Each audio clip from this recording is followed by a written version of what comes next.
Pra fazer o vatapá é mais ou menos esses temperos aqui.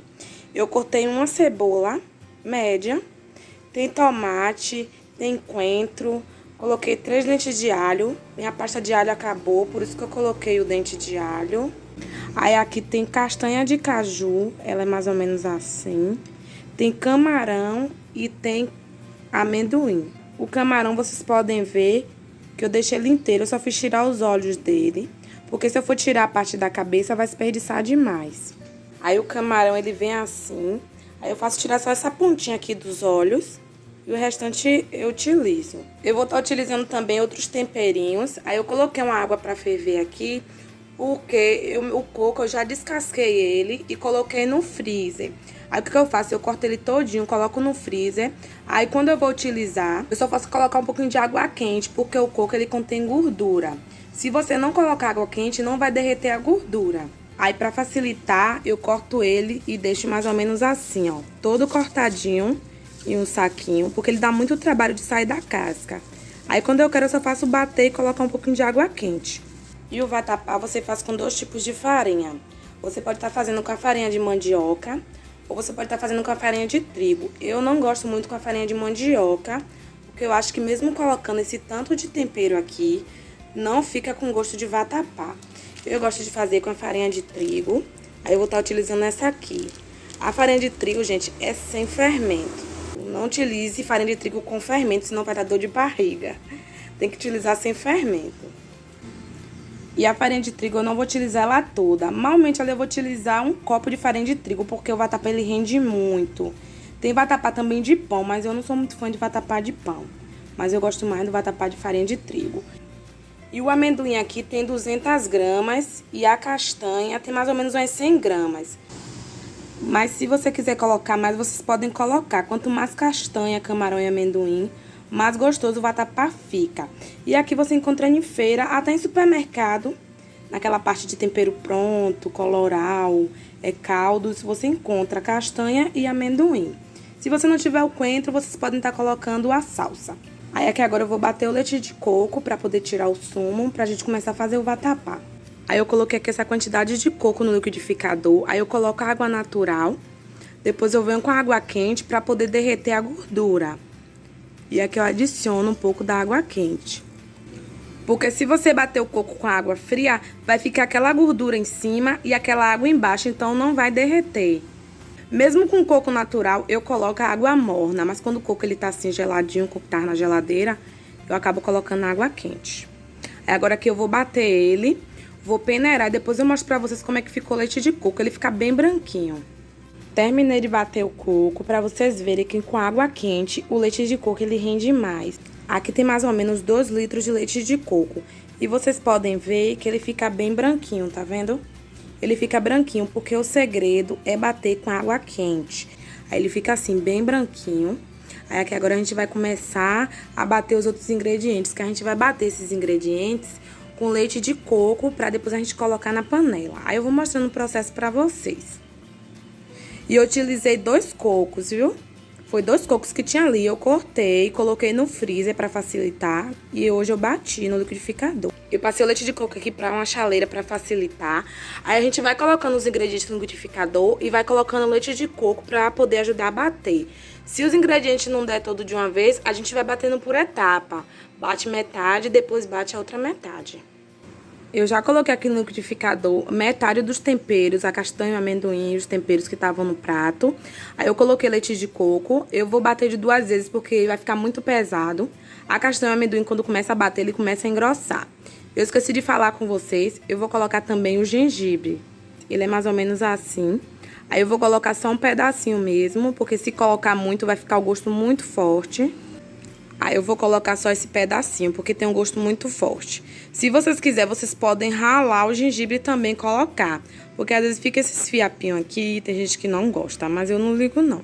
Eu vou bater para a quantidade toda dos ingredientes, eu vou colocar só esse pedacinho de gengibre. Porque senão vai ficar com gosto muito forte. Aí eu vou batendo aqui os ingredientes e vou mostrando pra vocês. Aí esse restinho aqui de tempero que sobrou, eu vou bater com leite de coco também. Eu vou fazer o vatapá nessa panela aqui. É uma panela velhinha que eu tenho, que eu amo fazer as coisas nela, assim, vatapá, caruru. Eu coloquei aqui na panela 2,5 xícaras de farinha de trigo. Pra vocês verem que a quantidade é bem pouca. Mas tá vendo essa quantidade aqui? Vai ficar até aqui de vatapá, porque ele rende muito. Eu coloquei 2,5 xícaras dessa aqui. Aqui tem 200 ml. Se você não tiver dessa xícara, você usa aquele copinho de extrato de tomate do pequeno, que é daquele. A gente vai adicionar também 1 colher de sopa de açúcar. Açúcar, gente. Pra ficar com um gostinho bom. Fica aquele gostinho meio adocicado do açúcar. Dá um sabor especial. Lembrando que a farinha de trigo, ela é sem fermento. Não faça com fermento que não dá certo. Ela é sem fermento. E se você quiser colocar farinha de mandioca, vocês podem colocar. Mas o meu eu vou fazer com farinha de trigo. Lembra daquele temperinho que eu bati? Pois ele tá aqui. Aí agora aqui a gente vai adicionando, que a gente vai desembolar essa farinha aqui. Aí aqui a gente vai desembolando antes de colocar no fogo. É como se fosse um pirão. Só que é um pirão cheio de temperos, né? Cheio de ingredientes. Aí aqui a gente vai desembolando a farinha. Porque se a gente colocar diretamente a farinha no fogo junto com os temperos, vai embolar todo. Vocês podem ver, daqui a pouco vai começar a inchar o vatapá. E ainda a gente vai bater o restante dos outros ingredientes. Porque aqui ele começa a engrossar. Ele rende demais o vatapá. Aí a gente vai bater aqui o resto do tempero. Aí a gente coloca mais leite de coco pra poder bater. Eu terminei de bater os outros ingredientes. A outra metade que ficou, aí ficou nessa textura aqui. Mas não se preocupe que ele vai engrossar. Aí eu já coloquei um arroz aqui no fogo. Mas geralmente eu gosto de fazer o xixim de frango. Mas hoje eu vou fazer só o franguinho bem simples mesmo. Aí aqui agora eu vou colocar o azeite de dendê. Aqui tem 500 ml, mas eu não vou colocar 500 ml. Eu vou colocar umas 100 ml só de azeite. Já deixei aqui também o leite de coco preparado, porque conforme ele vai engrossando, a gente vai adicionando mais leite de coco, se precisar. Aí aqui eu vou ligar o fogo baixo e a gente vai ficar mexendo.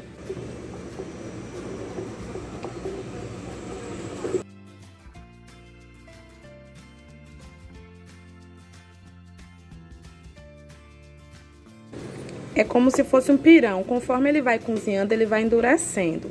Mas eu já deixei o leite de coco preparado ali pra se ele endurecer demais. Aí aqui é o segredo, gente. O segredo é mexer. Eu geralmente mexo assim, eu mexo assim. Tem gente que só pode mexer pra um lado. Eu não acredito não, porque meu vatapá sempre dá certo. Aí aqui vai mexendo com toda a paciência. Tem que ter um pouquinho de paciência pra poder fazer o vatapá. E não pare de mexer, senão ele vai embolar. Aqui você mexe, descansa uma mão, mexe com a outra. Se eu ver que precisa mais de azeite, aí eu coloco. E o sal eu não coloquei, que eu gosto de ir acertando aos poucos o sal, porque o camarão ele é salgado. Às vezes não precisa nem colocar sal por conta do camarão. Gente, eu esqueci de mostrar pra vocês, mas o vatapá, ele ficou nessa textura aqui, ó. Ele fica bem grossinho mesmo, tá vendo? O leite de coco eu nem usei, eu deixo só porque se ele começar a engrossar demais, porque tem hora que ele fica muito grosso e a gente não consegue mexer com a mão o peso dele. Aí aqui, ó, ele tem que ficar nessa textura, ó. Tá vendo? Nessa textura. O segredo é mexer, ele vai começar a ficar grosso, você tem que encorpar o braço de merendeiro e começar a mexer mesmo. Aí aqui eu parei de mexer porque aqui ele não embola mais, vocês podem ver que ele não tá nem um pingo embolado. Porque aquele, ó, quando ele começa a criar essa crostinha aqui, ó, no fundo da panela, tá vendo? Ele cria uma crostinha no fundo da panela. A cada 1 minuto vocês vêm dar uma mexida, só pra poder não grudar totalmente. E deixa cozinhar, porque essa farinha que ela tem que cozinhar pra não dar dor de barriga.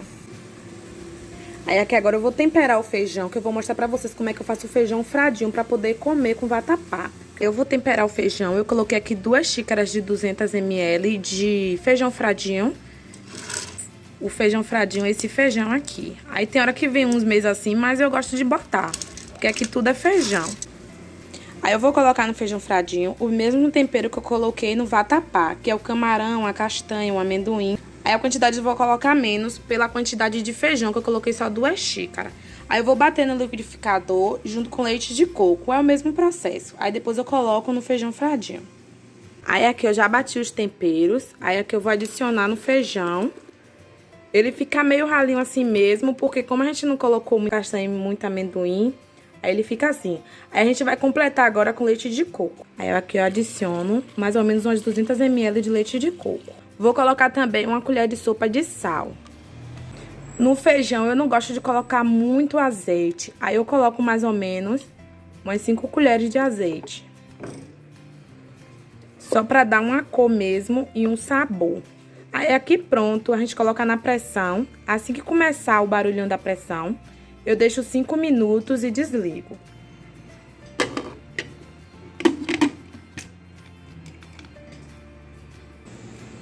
Esperei o vatapá esfriar, aí eu coloquei um camarão pra poder enfeitar. Mas ele ficou assim, ficou lindo, ficou uma delícia também, porque eu já experimentei ele. Pra vocês verem, depois que ele esfria, ele fica nessa textura mais grossinho. Tá aqui o feijão. Assim que começou a pegar pressão, eu deixei 5 minutos e desliguei. Aí ele fica assim. É um feijão de azeite. Ele fica bem molinho. Tá vendo? Ele fica bem temperadinho. Tá ótimo de sal. Eu não coloquei sal, só aquela quantidade. Mas assim já tá ótimo pra você comer com caruru, com vatapá. Aí aqui eu fiz arroz. E fiz um pouco de frango também, mas vocês podem estar fazendo peixe ou xixim de frango, mas eu cozinhei o frango normal mesmo.